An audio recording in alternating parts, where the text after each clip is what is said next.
امام جعفر صادق رضی اللہ تعالیٰ عنہ اور ایک صوفی گزرے ہیں حضرت شقیق بلخی رحمۃ اللہ تعالیٰ علیہ، آپس میں بیٹھے ہوئے تھے، کہنے لگے جواں مردی کیا ہے؟ یعنی انسان کا کہتے ہیں نا فلاں آدمی بڑا جواں مرد ہے، فلاں مرد ہے، اس کے اندر جرت بہت ہے، ہمت بہت ہے، برداشتی طاقت بہت ہے، جواں مردی کیا ہے؟ کس شے کا نام ہے؟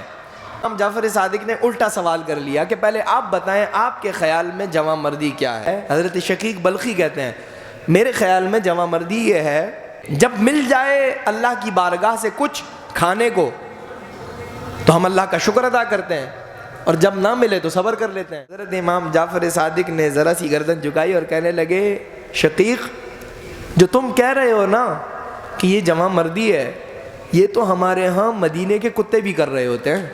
تو حضرت شقیق بلخی نے مسکراتے ہوئے چہرے سے کہا اے نواسہ رسول پھر آپ ہی بتائیں جواں مردی کیا ہے؟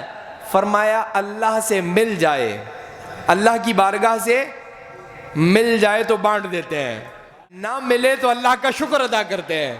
فرمایا صبر تو ہمارا دیکھنا ہو تو میرے دادا حسین کا صبر دیکھ لینا، ہمارے ہاں صبر تو بہت اعلیٰ درجہ ہے، ہمارے ہاں شکر کا مقام یہ ہے نہ ملے تو صبر تو دور کی بات ہے، ہم اس کا شکر ادا کرتے ہیں کہ اے اللہ تیرا فضل ہے، تو نے زندگی تو عطا کی ہے، اس زندگی میں تیری عبادت میں ہم مشغول رہتے ہیں، اگر بھوکا رکھے پھر بھی ہم تیرا شکر ادا کر رہے ہیں۔